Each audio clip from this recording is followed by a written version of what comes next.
Yes.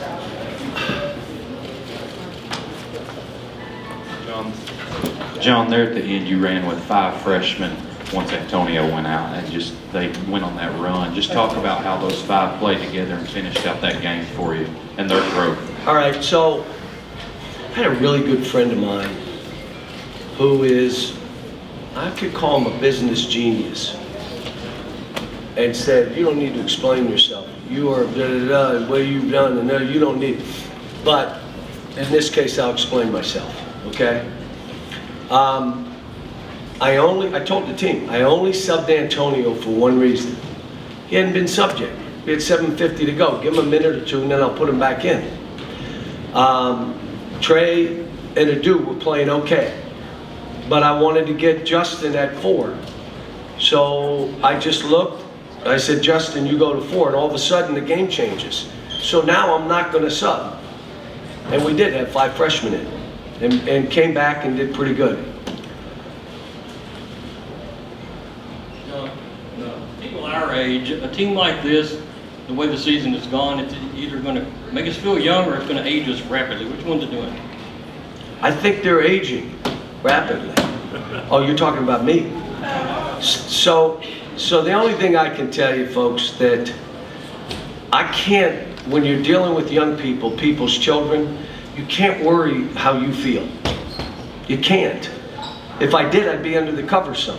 If I listen to anybody who's never coached or wants to criticize me personally, I can't do the job with these kids. So losing for me, I've spoiled not only everybody, myself.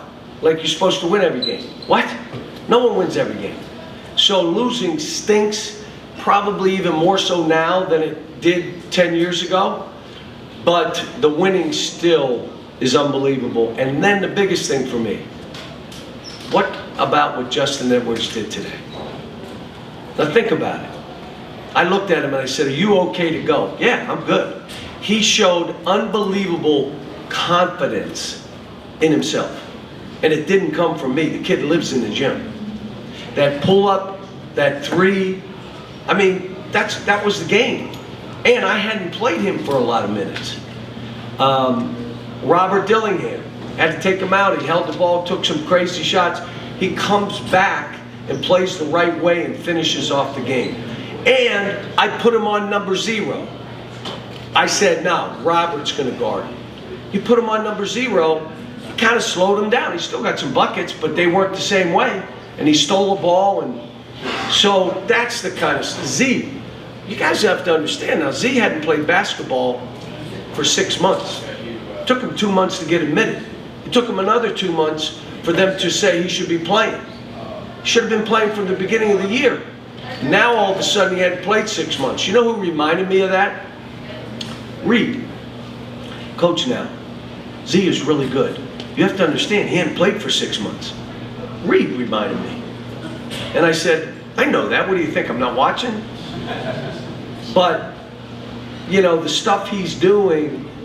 How about Aaron today? Like, Aaron played really well. For me as a coach, I get as much enjoyment out of that kind of stuff as I do anything. But losing beats you down, but I can't let it beat me down long.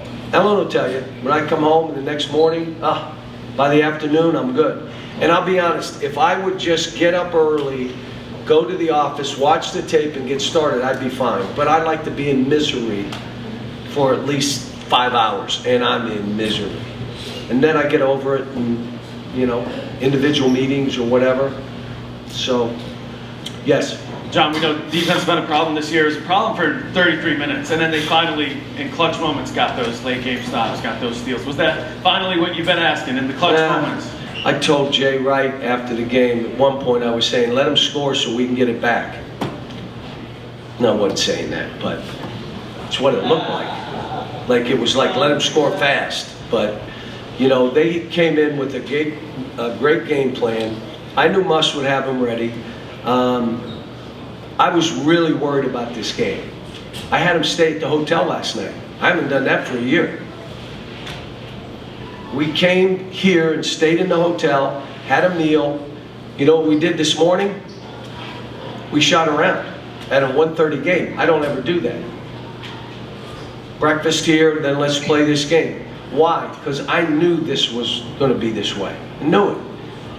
They didn't, but I knew this was going to be a really hard game. You know why? They got a really good coach, and they got really talented players that can break you down and go get baskets. What did they do? They broke us down and went and got baskets. We just happened to score more than them today. Coach, I looked up, last year's eventual national champion going into March was 21-7. Nobody knew. Nobody knows this year. We write a lot about the losing, you talk about it. How much do players at this point even worry about that, or are they just focused right now on, hey? They're 19 years old. They're hungry.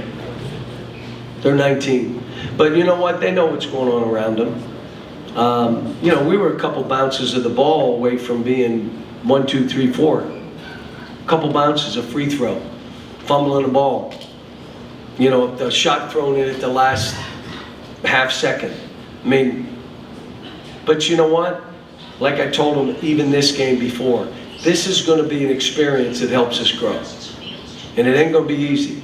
I also told them the beginning of the game is going to be crazy. Don't be fazed. What was the beginning of the game? They made like, I had to go to a zone, folks. I don't ever play zone. We went to a zone just to stop them from just running through us. And then I ran a zone the last play of the half. Is everybody happy? They made a 3. So. CL on the left. Kind of piggybacking off of that, John, what are the drawbacks of staying in the zone? It kind of reminds me of 2015 Duke that went zone, was having similar problems. I would never defensively watch and their games, so I wouldn't know. But I would tell you that how many teams that played a lot of zone have done stuff. And especially when you're talking veteran teams, it's different than having young teams. The good thing with us playing zone, we have no idea what we're doing. So how can they know what we're doing? We don't even know what we're doing. We don't even know our slides, where we're supposed to go. And all of a sudden that'll confuse them. But the problem is hard to rebound. I like guys being responsible. And I told them after, we got to come up with a plan B if someone gets it going, or we have to do some different stuff. So we will. Last couple. Cal, have you ever had a guy quite like Rob who could be as off as he was early and then still be able to do what he did late? And how much confidence does that give the guys out there that are with him when he gets on one of those?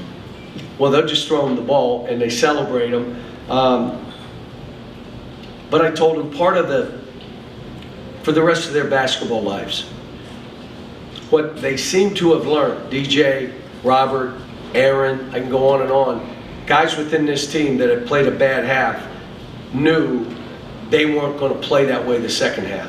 That's one battle.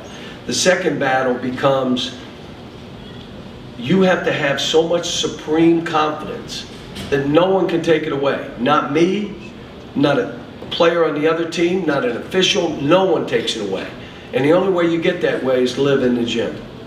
I told them today, I've had players live in the gym. I've not had this many that live in the gym. That absolutely, they get working. And they're building their own confidence. That's what they are doing. And you got to have supreme confidence that even if I miss 2, I'm making the next 2. Or I'll make a game winner. But they, you know, I keep talking that you own your attitude. You own your response to stuff. That's being professional. You understand those things. If you don't, you're an amateur. You play well, you sit on the bench, and you have bad body language. That's what a 9th grader does. That's a 9th grader. That's an amateur. The professional goes and say, all right, let me watch this, because when I go back in, I'm ready. And I'm going to make something happen. We're trying to get through all that kind of stuff with this team, but you got a bunch of 19-year-olds. So, and I, last thing, guys, I got to respect them. Can you imagine the stuff they're hearing, or the stuff they read, or the list could you imagine you having all that stuff about you? Many of the things aren't good. And some people that are calling you are trying to alibi for you and blame everybody else except your own performance, which you should own. I respect these guys. There's never been an era like this one that in this 15 years ago, wasn't like this. Even 10 years ago, wasn't like this. This is ridiculous for these kids. And then you're playing everybody's best effort when you're playing here, even at home. Good group. Like I said, I'm liking them. I felt good at halftime. You know, we went down, missed some, gave up some threes, had to get the guy out. Can't be in, man. I'm not doing that.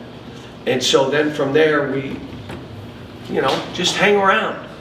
People want to beat you. Look at Ziegler and nuts. He's like he's 12. 7'2", 12-year-old. Thanks, guys. Appreciate it. I want to spit.